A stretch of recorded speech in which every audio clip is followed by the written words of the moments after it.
प्रधानमंत्री नरेंद्र मोदी जी जो चीन को लाल आंख दिखा रहे थे, जो पाकिस्तान को नस्ते नाबूद करने की बात कर रहे थे, आज 25-26 लोगों की निर्मम हत्या कर दी गई है, निर्दोष लोगों की हत्या कर दी है। मोदी जी कह रहे थे कि धारा 370 हटा दी गई है। आप जाइए कश्मीर में जाकर रहिए। मैं पूछती हूँ, गृह मंत्री अमित शाह जी वहाँ घर लेकर रहेंगे?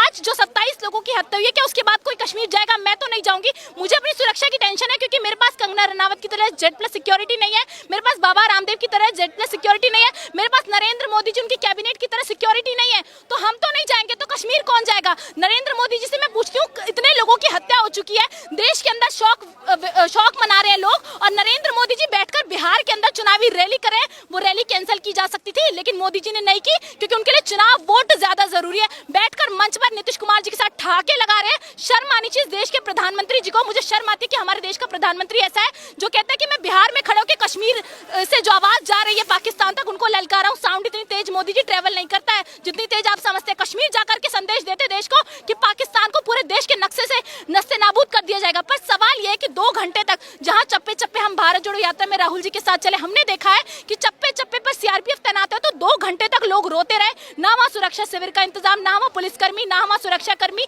वहाँ के स्थानीय मुसलमान जो आज एजेंडा फैला रही है ना मेन स्ट्रीम, वहाँ के स्थानीय मुसलमानों ने उनको सपोर्ट किया, कंधे पर बिठा बिठा कर अपनी जान गंवा दी।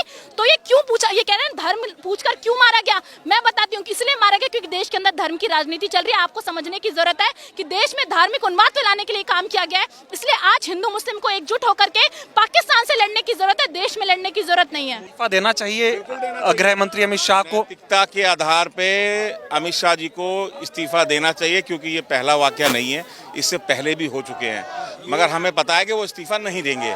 क्या कह रहा है आप? ये 26 या 28 लोगों की जो शहादत हुई है, ये तो सरकारी आंकड़ा बता रहे हैं। आप ही सोचो, जहाँ 50 राउंड गोलियां चली है LFG के माध्यम से, वहाँ क्या ये 26 या 28 मुमकिन है? सरकार आंकड़ा छुपा रही है। उससे बड़ी बात है, जहाँ पर्यटक इतनी संख्या में पहुँचे, वहाँ सिक्योरिटी का कोई इंतजाम नहीं है। उस पर से आप देखो, जब जब ये बीजेपी या मोदी जी या किसी बीजेपी सरकार होती है, ये हमले होते हैं हमारे निर्दोष भारतीयों पे।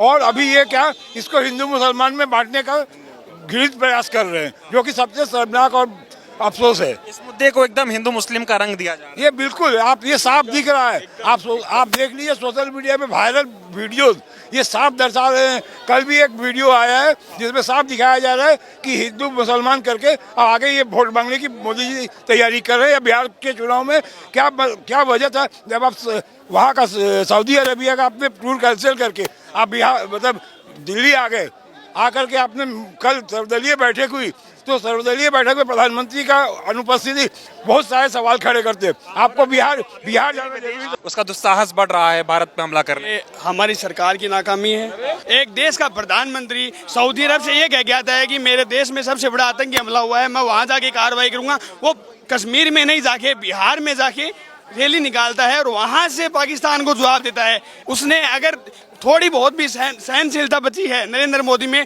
तो उसे आज ही इस्तीफा देना चाहिए। वो तो कह रहा है ना, पाकिस्तान को एकदम घर में घुस के मार। यहाँ से कितनी बार पुलवामा आपको याद है, पहलगाम आपको याद है। क्यों इस देश का तो मीडिया है वो सरकार से सवाल नहीं करता है। आज राहुल गांधी से सवाल पूछते हैं। राहुल गांधी केंद्र में मंत्री थोड़ी बैठा है, राहुल गांधी प्रधानमंत्री थोड़ी बना बैठा है। क्या चुनावी रैलियों से पाकिस्तान को डराएंगे आप? अगर मोदी जी, आप देश के प्रधानमंत्री हैं, सर्वदलीय बैठक इतनी महत्वपूर्ण बैठक होती है। आज से पहले भी सर्वदलीय बैठक जब हुई है, तो देश के प्रधानमंत्रियों ने सभी पक्षों के लोगों से मिलकर एकजुटता के साथ ये निवेदन भी किया हमेशा कि आप सब एक साथ आइए देश के मुद्दों पे। और हमेशा सर्वदलीय बैठक में इस देश की ये मैं कहूँगी एकता एकजुटता ही है कि हमेशा देश के मुद्दों को सर्वोपरि हमारे देश का हर फ्रंट रखता है। हर पॉलिटिकल पार्टी देश को सर्वोपरि मान के एकजुट होती है। पर मोदी जी, आप तो उस सर्वदलीय बैठक का हिस्सा ही नहीं थे। सारे लोगों ने आपसे अपील करी। कल सुबह से लेके मैं ट्विटर पे भी देख रही थी, ट्रेंड चल रहा था। मोदी जी, आपने एक पूरे देश की आवाज को सुनने का काम नहीं किया। आज पूरे देश में गुस्सा है इस बात को लेके। कहीं ना कहीं हर युवा के मन में ये बात है कि मोदी जी, आप बिहार गए थे ना, बिहार के बच्चे तो रोजगार से तड़प रहे थे।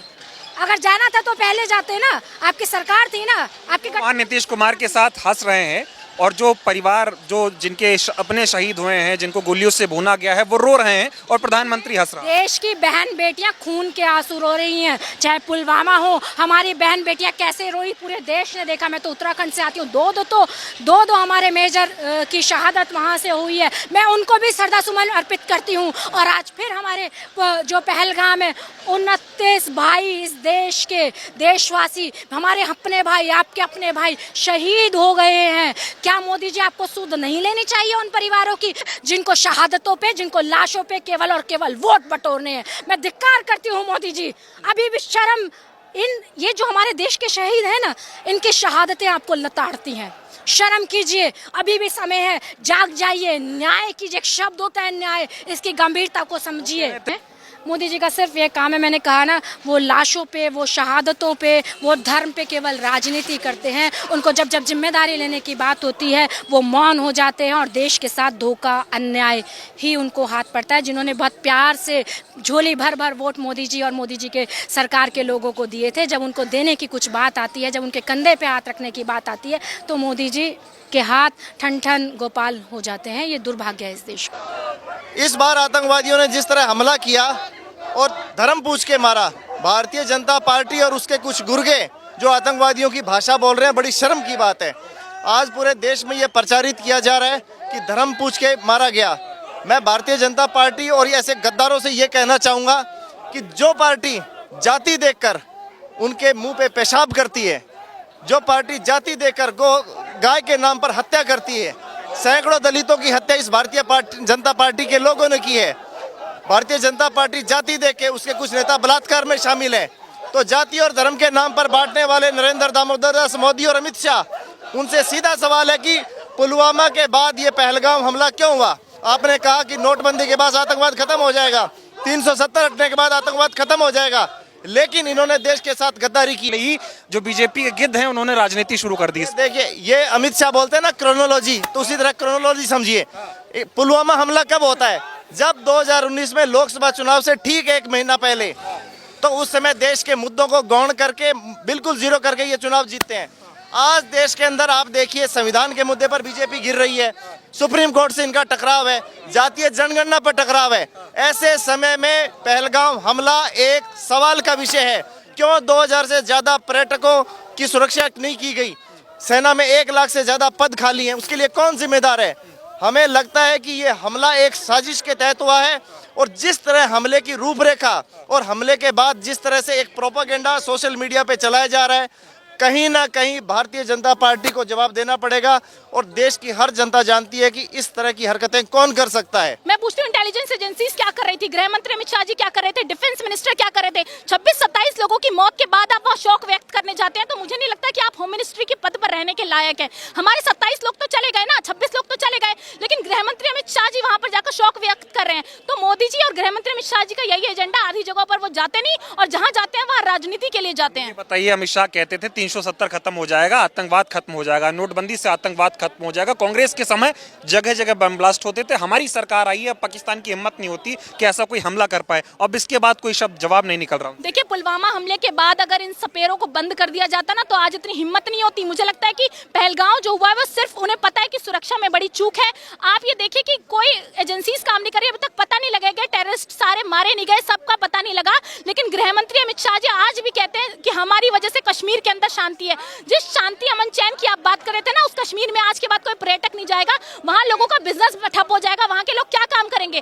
तो कश्मीर एक सबसे सेंसिटिव जगह है, जहां पर पुलिस बल ना मौजूद होना सबसे बड़ा फेलियर है सरकार